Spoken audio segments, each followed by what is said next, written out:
ಸರ್ವೇ ಭವಂತು ಸುಖಿನಃ. ಇಂದಿನ ಭಕ್ತಿ ಸಂದೇಶವನ್ನು ನೋಡೋಣ. ಉಚ್ಚೈಶ್ರವಸಮಶ್ವಾನಾಂ ವಿದ್ಧಿ ಮಾಂ ಅಮೃತೋದ್ಭವಂ ಐರಾವತಂ ಗಜೇಂದ್ರಾಣಾಂ ನರಾಣಾಂ ಚ ನರಾಧಿಪಂ.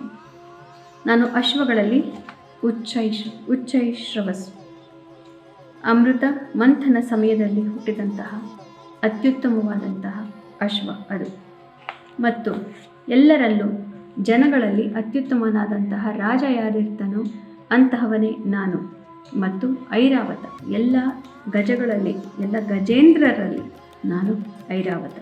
ಅತ್ಯುತ್ತಮವಾದಂತಹ ಆನೆಗಳಲ್ಲಿ ಅತ್ಯುತ್ತಮವಾದಂಥದ್ದು ಅದು ಐರಾವತ, ಅದೇ ನಾನು. ಅಂದರೆ ನನ್ನ ಸೃಷ್ಟಿ ಅದು. ಈ ರೀತಿಯಾಗಿ ನನ್ನ ಸಾನ್ನಿಧ್ಯವನ್ನು ನೀನು ನೋಡು ಅಂತ ಹೇಳ್ತಾ ಇದ್ದಾನೆ.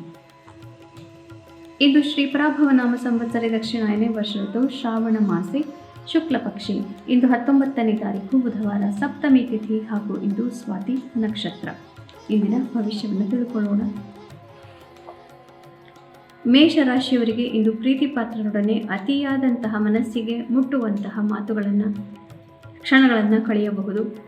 ಆದರೆ ಸ್ವಲ್ಪ ಹೆಚ್ಚು ಕಡಿಮೆ ಮಾಡಿಕೊಂಡರೆ ಮನಸ್ಸಿಗೆ ಅತಿ ಕ್ಲೇಶವಾಗುವಂತಹ ವಿಚಾರಗಳನ್ನು, ನೀವು ಅನುಮಾನ ಇತ್ಯಾದಿಗಳನ್ನು ನೋಡಬೇಕಾಗಿ ಬರಬಹುದು. ಹೀಗಾಗಿ ಸ್ವಲ್ಪ ಸಂಯಮ ಅವಶ್ಯಕ.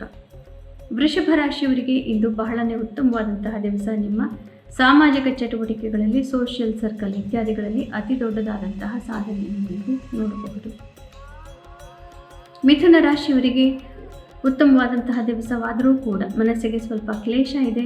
ಮುಖ್ಯವಾದಂತಹ ನಿಮ್ಮ ಬುದ್ಧಿವಂತಿಕೆಯನ್ನು ಉಪಯೋಗಿಸಿ ಮಾಡುವಂತಹ ಕೆಲಸಗಳಲ್ಲಿ ನಿಮಗೆ ಸ್ವಲ್ಪ ಇವತ್ತು ಹಿನ್ನಡೆ ಆಗಬಹುದು. ದುಡ್ಡಿನ ವಿಚಾರದಲ್ಲಿ ಸ್ವಲ್ಪ ಮನಸ್ಸಿಗೆ ಕ್ಲೇಶವಾಗಬಹುದು. ಕರ್ಕ ರಾಶಿಯವರಿಗೆ ಸ್ವಲ್ಪ ಕಷ್ಟಕರವಾದಂತಹ ದಿವಸ. ಆಸ್ತಿಪಾಸ್ತಿ ವಿಚಾರಗಳು, ರಿಯಲ್ ಎಸ್ಟೇಟ್ ಬಿಸ್ನೆಸ್ ಇತ್ಯಾದಿಗಳಲ್ಲಿರೋರಿಗೆ ಸ್ವಲ್ಪ ಕ್ಲಿಷ್ಟವಾದಂತಹ ಸಮಯ. ಸಿಂಹರಾಶಿಯವರಿಗೆ ಮನಸ್ಸಿಗೆ ನೆಮ್ಮದಿ ಕೊಡುವಂತಹ ದಿವಸ. ಬಂಧು ಬಾಂಧವರು, ಮಿತ್ರರಿಂದ ಮನಸ್ಸಿಗೆ ಅತಿ ಆಹ್ಲಾದ, ಆತ್ಮವಿಶ್ವಾಸ ತುಂಬ ಚೆನ್ನಾಗಿದೆ. ಮಾಧ್ಯಮಗಳಲ್ಲಿ ಇರೋರಿಗೆ ಅತ್ಯುತ್ತಮ. ಕನ್ಯಾ ರಾಶಿಯವರಿಗೆ ಮನೆಯಲ್ಲಿ ಸಂತಸ, ಹಣಕಾಸಿನ ವಿಚಾರ, ಬ್ಯಾಂಕಿಂಗ್, ಫೈನಾನ್ಸ್ ಇತ್ಯಾದಿಗಳಲ್ಲಿರೋರಿಗೆ ಇಂದು ಅತ್ಯುತ್ತಮವಾದಂತಹ ದಿವಸ. ಕಾರ್ಯಕ್ಷೇತ್ರದಲ್ಲಿ ನಿಮಗೆ ಇಂದು ಯಶಸ್ಸು, ಮನೆಯಲ್ಲೂ ಕೂಡ ನೆಮ್ಮದಿ. ತುಲಾ ರಾಶಿಯವರಿಗೆ ಹಿಂದಿನ 3-4 ದಿನಗಳಲ್ಲಿದ್ದಂತಹ ಸಮಸ್ಯೆಗಳಿಗೆ ಪರಿಹಾರ ಪ್ರಾಪ್ತಿಯಾಗಿದೆ. ಮನಸ್ಸಿಗೆ ನೆಮ್ಮದಿ. ಇಂದು ಮುಂದೆ ಏನು ಮಾಡಬೇಕು ಅನ್ನೋಂತಹ ಮಾರ್ಗದರ್ಶನ ಪ್ರಾಪ್ತಿಯಾಗಿರುತ್ತೆ. ವೃಶ್ಚಿಕ ರಾಶಿಯವರಿಗೆ ಉತ್ತಮವಾದಂತಹ ದಿವಸ. ಮನಸ್ಸಿಗೆ ನೆಮ್ಮದಿ. ಆದರೂ ಕೂಡ ಮಧ್ಯಾಹ್ನದ ನಂತರ ಸ್ವಲ್ಪ ಮನಸ್ಸಿಗೆ ಕ್ಲೇಶ ಆಗುತ್ತೆ. ನಿಮಗೆ ಬಹಳ ಸಹಾಯವನ್ನು ಮಾಡ್ತಾರೆ ಅಂತ ಅಂದ್ಕೊಂಡಿದ್ರು ಅಂತಹವರು ನಿಮಗೆ ಇಂದು ಕೈ ಕೊಡಬೇಕಾಗಿ ಬರಬಹುದು. ಹೀಗಾಗಿ ಮಧ್ಯಾಹ್ನದ ನಂತರ ಸ್ವಲ್ಪ ಜಾಗರೂಕತೆ ಅವಶ್ಯಕ. ಧನು ರಾಶಿಯವರಿಗೆ ಮಧ್ಯಾಹ್ನದವರೆಗೂ ಕೂಡ ಎಲ್ಲವೂ ಚೆನ್ನಾಗಿಯೇ ಇರುತ್ತೆ. ಆದರೆ ಈ ದಿನದಲ್ಲಿ ಮಧ್ಯಾಹ್ನದ ನಂತರ ನಿಮಗೆ ನಿಜವಾದ ದಿನದ ಅರಿವಾಗುತ್ತೆ. ಇಷ್ಟಾರ್ಥ ಸಿದ್ಧಿ, ಧನಲಾಭವೆಲ್ಲವೂ ಆಗುತ್ತೆ. ಆದರೆ ಸಂಸಾರದಲ್ಲಿ ಸ್ವಲ್ಪ ಕ್ಲೇಶ ಉಂಟಾಗುತ್ತೆ. ಮಕರ ರಾಶಿಯವರಿಗೆ ಅತ್ಯುತ್ತಮವಾದಂತಹ ದಿವಸ. ಕಾರ್ಯಕ್ಷೇತ್ರದಲ್ಲಿ ಯಶಸ್ಸು, ಕಾರ್ಯಕ್ಷೇತ್ರದಲ್ಲಿ ಪ್ರಗತಿ. ಕುಂಭರಾಶಿಯವರಿಗೆ ನಿಮ್ಮ ಭಾಗ್ಯ ನಿಮ್ಮ ಪರವಾಗಿದೆ. ಹೀಗಾಗಿ ಮಾಡುವಂತಹ ಕೆಲಸಗಳಲ್ಲಿ ಇಂದು ಮುಖ್ಯವಾದಂತಹ ಮಾರ್ಗದರ್ಶನ ಹಾಗೂ ಅಡೆತಡೆಗಳನ್ನು ಮೆಟ್ಟಿ ನಿಲ್ಲುವಂತಹ ಶಕ್ತಿ ಪ್ರಾಪ್ತಿಯಾಗುತ್ತೆ.